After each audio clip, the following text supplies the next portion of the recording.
예수님의 재판이 겟세마네에서 예수님을 잡은 후에 가야바의 법정으로 끌고 갔죠. 그래서 가야바의 법정에서 1차 신문을 하고 밤새 신문을 하고 겟세마네에서 저녁 한 7시에서 한 9시 그 사이에 잡히셨다면은 그때로부터 새벽 시간이 되기까지 신문을 계속하다가 빌라도의 관정으로 예수님을 끌고 갔습니다. 왜냐하면 이제 6월절이 시작되기 때문에 무교절 절기가 시작되기 때문에 그 음식을 먹기 위해서 더럽혀지지 않아야 되겠다고 하는 그들의 율법의 규정을 지키기 위해서 이제 빌라도에게로 넘기는 것입니다. 절기가 되었을 때에 빌라도의 관정에 들어간다고 하는 것은 이방인의 집에 들어가는 것과 같은 결과가 나오기 때문에 이들의 율법을 어기는 것이 되는 거죠. 그래서 그들은 관정에 들어가지 않은 것입니다. 새벽까지 가야바의 법정에서 예수님을 잡아두고 그를 신문을 했는데 이들이 구형하는 것은 사형에 해당한다는 것이죠. 사형에 해당하는 범인이 있다면 그 재판 자체는 밤에 해서는 안 된다 하는 법의 기준이 있습니다.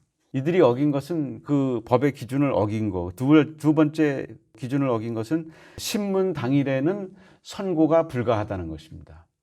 신문을 했으면 그것에 대해서 배심원이라든지 그 절차 의사결정을 하는 그 과정이 있고 깊이 그것을 선고문을 작성하는 기간이 필요했던 것입니다. 그러니까 이런 것들을 어긴 채 예수님을 사형에 처하게 해달라고 지금 빌라도에게 끌고 온 것입니다.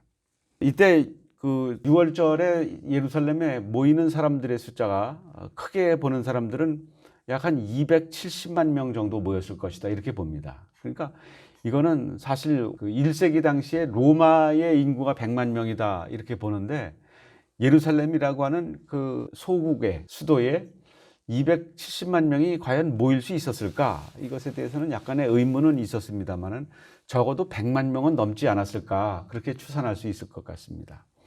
그러니까 총독의 생각에는 이때 이 새벽 시간이라고 그러는데 빌라도의 관정에 들어갔는데 빌라도가 밖으로 나가서 그들에게 말하되, 빌라도가 지금 근무하고 있어요? 이 새벽 시간에? 이것은 6월절에서부터 시작해서 무교절로 끝나는 이 절기가 유대인들의 절기 가운데에서 가장 큰 명절이기 때문에 이때는 총독이 비상근무를 하고 있는 거예요. 식민지의 총독은 가장 신경 써야 되는 것이 사람들이 많이 모이는 거, 이거를 제일 신경 쓰잖아요. 그때 모여서 어떤 불순 세력들이 로마를 타도하자 이런 소요 사태가 일어날 수 있으니까. 그러니까 빌라도가 이 새벽에도 정신 바짝 차리고 근무하고 있는 것입니다. 자기의 자리가 달려 있으니까. 그래서 빌라도의 법정으로 끌고 가서 예수님을 밤새 그렇게 때리고 모욕하고 그리고 그를 죽일 계략들을 실천에 옮기는데 29절에 그러므로 빌라도가 밖으로 나가서 그들에게 말하되 너희가 무슨 일로 이 사람을 고발하느냐. 그랬더니 30절에 이들의 대답이 매우 불분명합니다. 대답하여 이르되 이 사람이 행악자가 아니었더라면 우리가 당신에게 넘기지 아니하였겠나이다 이거예요. 이 사람이 악을 행했다 이 정도 가지고 사람을 이렇게 때리고 몰골을 만들어 가지고 총독의 법정에 그것도 이 꼭두 새벽에 끌고 온다고 하는 것이 말이 되겠습니까? 그랬더니 31절에 빌라도가 이르되 너희가 그를 데려다가 너희 법대로 재판하라. 유대인들이 이르되 우리에게는 사람을 죽이는 권한이 없나이다.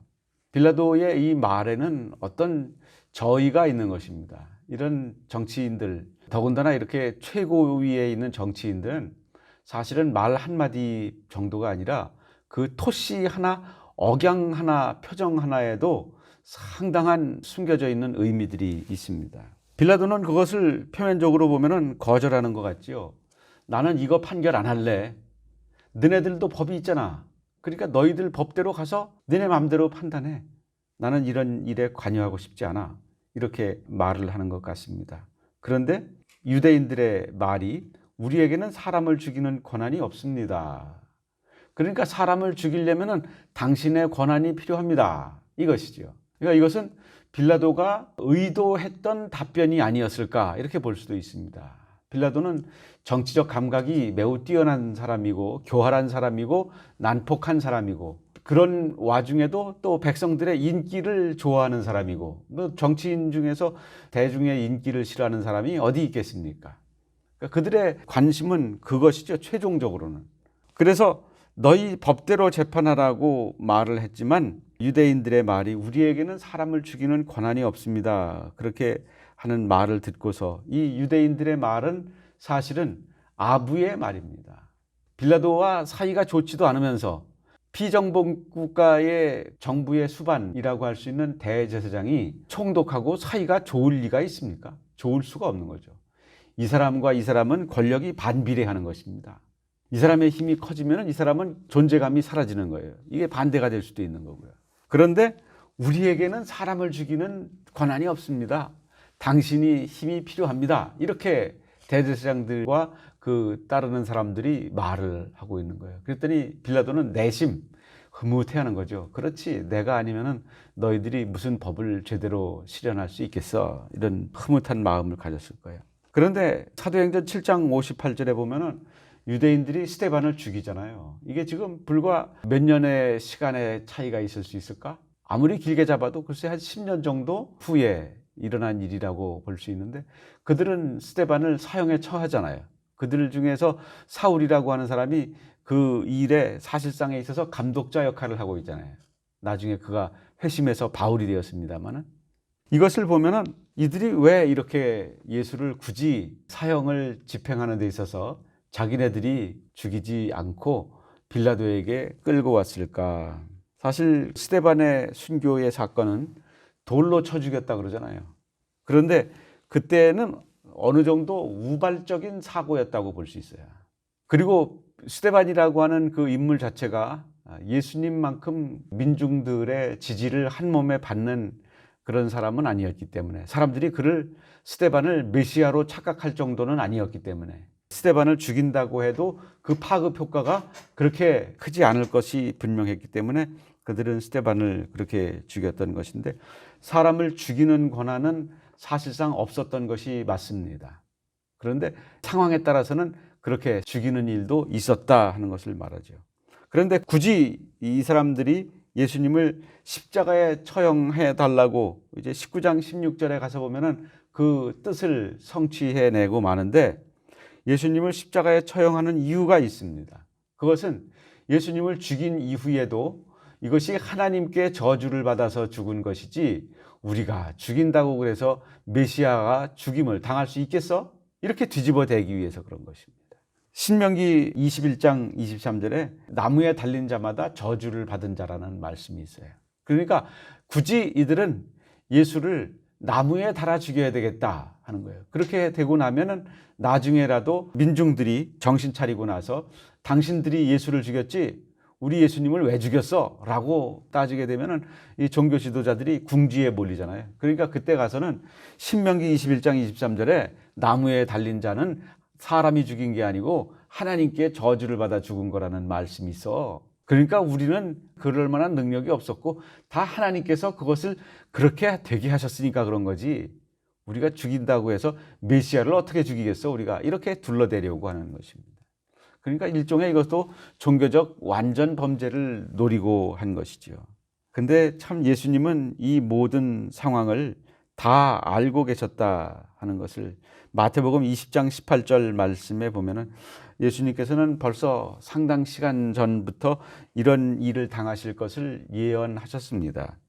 마태복음 20장 18절에 보라, 우리가 예루살렘으로 올라가노니 인자가 대제사장들과 서기관들에게 넘겨짐에 그들이 죽이기로 결의하고 이방인들에게 넘겨주어 그를 조롱하며 채찍질하여 십자가에 못 박게 할 것이나 제3일에 살아나리라. 이렇게 예수님께서 미리 말씀하셨습니다. 예수님께서 이렇게 미리 말씀하시는 이유는 제자들의 믿음이 지금은 부족해서 예수님이 이렇게 말씀하셔도 사실 마태복음 20장 18절 요 상황 바로 다음에 그 세베대의 두 아들들의 어머니가 우리 아들들을 예루살렘에 올라가면 하나는 예수님의 우편에 하나는 좌편에 앉게 해주십시오. 이렇게 상황을 도무지 이 앞에서 지금 예수님께서 순환당하시고 죽임당하실 일을 말씀하시는데도 그 상황을 이해하지 못하는 말들을 하고 있거든요. 그런데 예수님께서 이렇게 구체적으로 앞으로 당하실 일을 말씀하시는 이유는 그 일이 일어난 후에라도 이것이 예수님께서 힘이 없어서 당하신 것이 아니라 예수님께서 이런 목적을 위하여 오셨고 이 목적을 이루신 일이라고 하는 것을 분명히 믿어 알게 하기 위하여 미리 여러 차례 말씀하셨던 것이에요. 이 종교 지도자들이 자기 살 궁리라고 했던 일들은 결국은 자기를 죽이는 일이었습니다. 어제 말씀에서도 그들은 결국 최종적으로 예수님께로 나아가 이렇게 많은 무리들이 예수님을 따르고 이렇게 예수님을 메시아로 믿고 있는데 우리만 이 사람을 죽이려고 하는구나, 그런 생각을 깨닫고 마지막으로 회개할 기회를 얻었던 것이라고 볼 수 있어요. 그런데 이렇게 예수님을 죽이기로 작정한 그들의 마음은 어디에서 시작된 동기냐? 그것은 자기네들의 기득권을 잃지 말아야 되겠다고 하는 그런 동기에서 시작된 것입니다. 이 사람의 땅에서의 야망이라고 하는 것, 이 세상에서의 야망이라고 하는 것은 심지어 하나님과 대적하여 싸울 수 있을 만큼 지독한 것입니다. 왜냐하면 그것은 마귀가 그 뒤를 도와주고 있기 때문에 그런 거예요. 그런 악한 생각을 가지면은 그것을 마귀가 분명하게 뒤에서 조종해주고 있기 때문에 그런 것입니다. 그래서 이들이 예수님의 십자가 처형을 요구하고 있는 것입니다.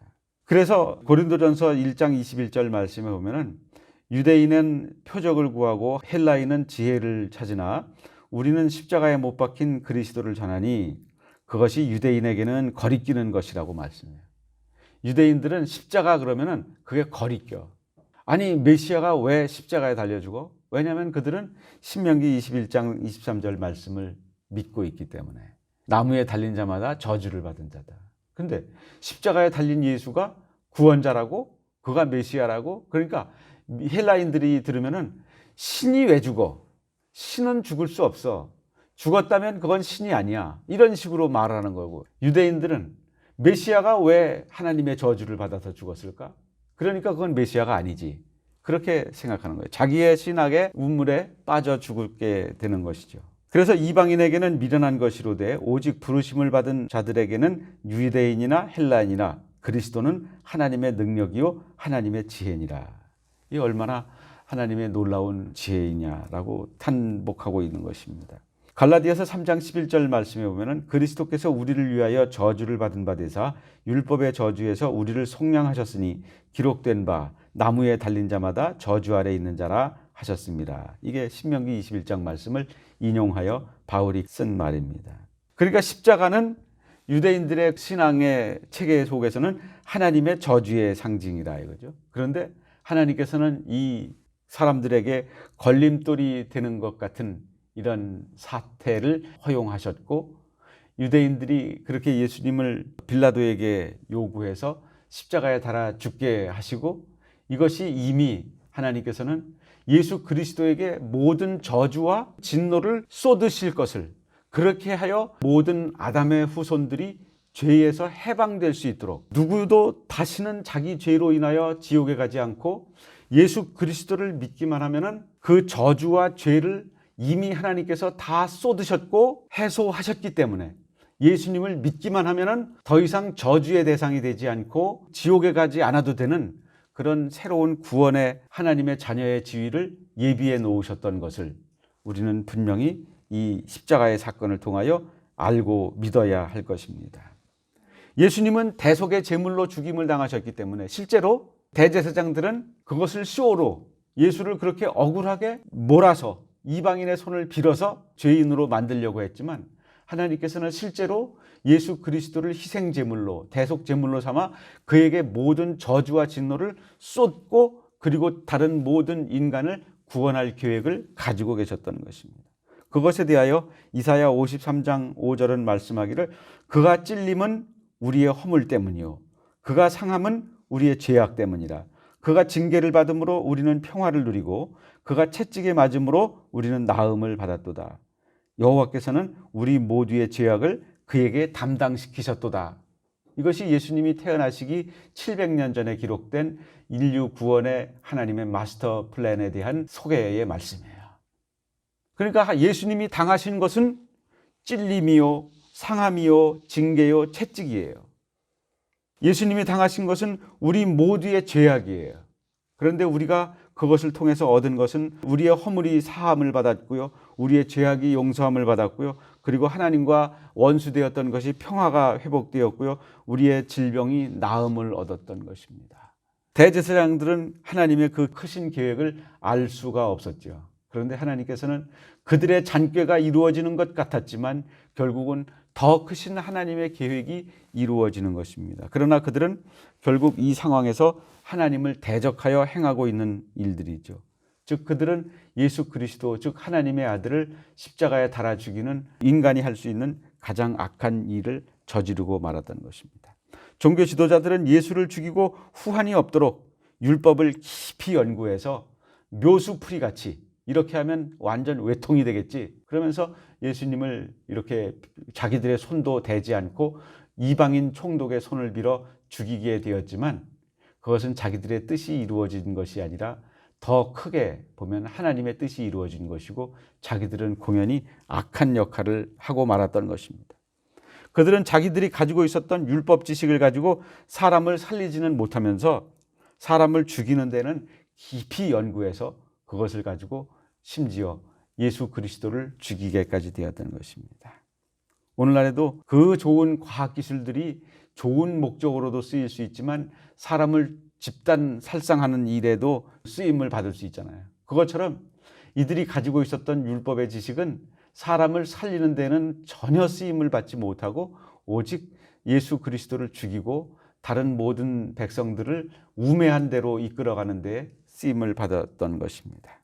오늘 우리는 이 상황을 보면서 우리를 구원하시기 위해서 죽으시기 위하여 그렇게 묵묵히 하나님의 뜻에 순종하기 위하여 아무 말도 자기를 변호하지 않고, 심지어 이 재판의 불법성은 변호인도 없었다는 것입니다. 예수님에 대한 증인도 없었고 예수님 쪽에 변호인도 부르지 않은 상태에서 재판이 이루어졌다는 것입니다. 예수님은 자기의 기본 인권조차 요구하지 않으시고 그저 묵묵히 도수장으로 끌려가는 어린 양과 같이 이 불의한 재판을 그대로 다 받으시고 그리고 그것에 대하여 아버지의 뜻에 순종하기로 결정하신 것을 조금도 흐트러짐 없이 이 죽음의 길을 가시는 것을 봅니다. 오늘 우리는 나를 구원하기 위하여 묵묵히 걸어가신 예수님의 그 고난의 길, 그것에 대하여 내가 만분의 일이라도 동참해야 되겠다. 그 구원을 내가 예수님이 어떻게 나에게 가져다 주신 구원인가, 이것에 대하여 정말 묵직한 그리고 깊이 있는 감사의 고백을 이 새벽에 올려드렸으면 좋겠습니다.